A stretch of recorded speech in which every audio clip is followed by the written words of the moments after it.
Ora, como você sintetizaria o conceito de fascismo? O que é fascismo, afinal de contas? Olha, eu acho inicialmente há uma maneira muito ruim de tentar fazer esse tipo de definição, que é um pouco como um botanista que vai tentar definir a partir de uma taxonomia, certo? Quais são as classificações das plantas. Então você tem esses exercícios acadêmicos, acho muito infrutíferos. Tem 12 características que você deve ter para que você possa descrever algo de fascismo. Tem 15 características, tem 10 características. Eu insistiria, na verdade, em uma outra estratégia, que eu acho muito mais realista e muito mais precisa do ponto de vista analítico, né? Que não seja esse feixe de propriedades que você procura estabelecer. Eu insistiria que o fascismo é, antes de qualquer coisa, uma forma específica de violência social. Tem um elemento estrutural, tem um dado estrutural. E não é só uma violência do Estado contra setores descontentes da população, que é coisa que a gente vê em todo e qualquer autoritarismo, porque você tem várias formas de autoritarismo que não são necessariamente fascistas. Qual é a característica fundamental da violência fascista? É que é uma violência que reconstitui a sociedade. Ela reconstrói a sociedade. Uma violência baseada na profunda desensibilização, indiferença e desumanização, que não é só uma violência do Estado para com a sociedade, mas uma violência que vai reconstruindo os laços sociais, vai reorganizando a sociedade sob a forma de milícia, vai reorganizando as subjetividades. Então, as tópicas clássicas do microfascismo, ou seja, do fascismo que ele não está vinculado não só a um tipo de política de governo, mas está vinculado a uma forma com que as relações se estabelecem, ela é completamente válida. Então, acho que digamos assim, a nossa tarefa é definir claramente esse modelo de violência e conseguir identificá-lo quando ele aparece. Agora, fascismo no século XX estava associado diretamente a um certo tipo de regime político.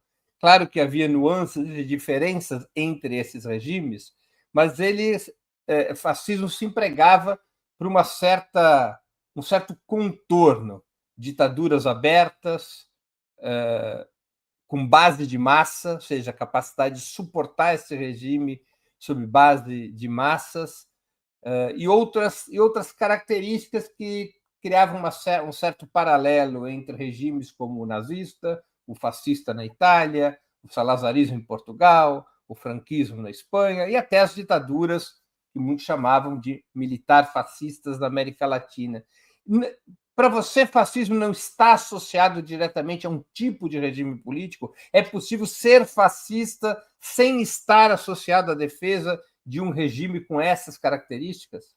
Então, por que é importante colocar as coisas nesses termos, Breno? Porque eu diria assim, primeiro, essa definição mais ou menos clássica, ela fala em vários aspectos. Porque a gente tende, por exemplo, a falar, não tem fascismo sem expansionismo militar, por exemplo. É um traço clássico de toda a bibliografia. No entanto, historicamente, a gente conheceu, você mesmo descreveu o salazarismo, que não é marcado pelo expansionismo militar, ou seja, não é na marcado maneira pela guerra colonial. é a guerra colonial, mas é um outro tipo de processo, é um outro tipo de dinâmica. Ou a África do Sul, do regime do apartheid, que não era marcado por um expansionismo militar da natureza que a gente conhece no fascismo, né? Porque o expansionismo militar nazista, por exemplo, é um expansionismo sem limite. É um expansionismo que ele é feito, a Hannah Arendt tem essa ideia, de você mobilizar uma guerra contínua. A ideia da guerra permanente, ela se torna um elemento constituinte do modelo mesmo de funcionamento da sociedade, né? Que não são exatamente esses casos. Você fala, mas você precisa ter uma liderança forte do fascismo. Você tem casos onde não aconteceu. Por exemplo, a Hungria, depois do governo Bela Kun, né, ela é o primeiro laboratório do fascismo, no final das contas, e não tem essa figura, né? Então, eu diria, é possível você ter emergências singulares do fascismo. Por que eu acho importante falar disso? Porque isso nos permite ter uma sensibilidade maior, né, para o que está diante de nós agora. Porque, é claro, assim, normalmente quando a gente levanta esses debates na universidade, é um pouco isso, mas não tem essa característica, não tem aquela, não tem aquela. Não tem mesmo. Então a gente está dentro de uma ressurgência de novo modelo.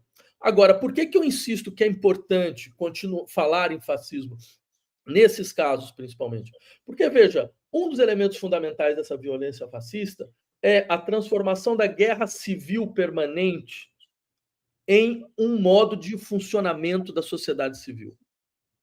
A sociedade se recompõe através da ideia de uma guerra civil permanente, que não é, por exemplo, dentro da tradição marxista, a gente tem também essa forma de compreender a sociedade civil como uma guerra, né? Só que é uma guerra que pode ser transposta para uma dinâmica de luta de classe que termina. Ela, assim, ela não tem como sua característica ser permanente. Ela continua sendo permanente porque a história não conseguiu ainda não ser a história da emancipação humana, né? No caso do fascismo, não. Você estabiliza essa dinâmica de guerra. E é claro, isso transforma as relações da sociedade, isso transforma as relações entre os sujeitos, e isso cria uma outra dinâmica, uma outra forma de gerenciar as crises nas quais nós nos encontramos. E eu insistiria um pouco nesse ponto pelo seguinte: por que uma alternativa como essa volta? Porque as crises do capitalismo são ingerenciáveis. Porque não é possível mais, está cada vez mais evidente que não é possível gerenciar as crises do capitalismo dentro do sistema que a gerou. Esse sistema de crises que a gente conhece, crise ecológica, crise política, crise econômica, crise social, crise demográfica, crise psicológica, crise epistêmica, essas crises não tendem a passar. Pega, por exemplo, a crise econômica, que, em última instância, a gente tem que estar em crise econômica global desde 2008. Pega a crise política, que é essa crise da decomposição da democracia liberal, faz mais de 20 anos que esse processo está em marcha, né? Ele só está acelerando, na verdade. A crise ecológica, a gente sabe que ela não tem como ser resolvida dentro do horizonte do capitalismo atual, que, na verdade, acelera o seu processo de concentração, seu processo de extração de valor a partir do uso da crença de que a Terra é um espaço infinito de extração de valor, que o trabalho é um espaço infinito de extração de valor. Certo? Então, dentro desse horizonte, eu diria, o que o fascismo faz? Ele dá uma leitura realista do processo. Ele fala, olha, efetivamente, não tem como gerenciar essas crises. E mais, não tem sociedade para todo mundo. Não tem espaço na sociedade para todo mundo. Então, o que a gente faz? A gente gerencia uma guerra civil. A questão é, vai ter uma parte que vai ser salva, tem uma outra parte que a gente vai deixar morrer, que é um princípio de poder soberano por excelência.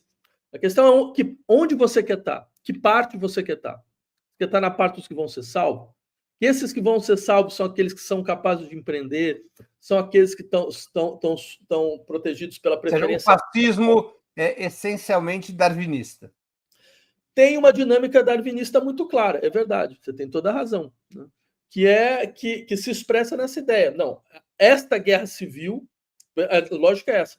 Se a sociedade vai se dividir, se uma parte vai ser preservada, outra não, se a outra parte vai ser submetida à máxima espoliação, e as fraturas sociais vão falar cada vez mais alto, a fratura de raça, a fratura de gênero, a fratura na relação à natureza.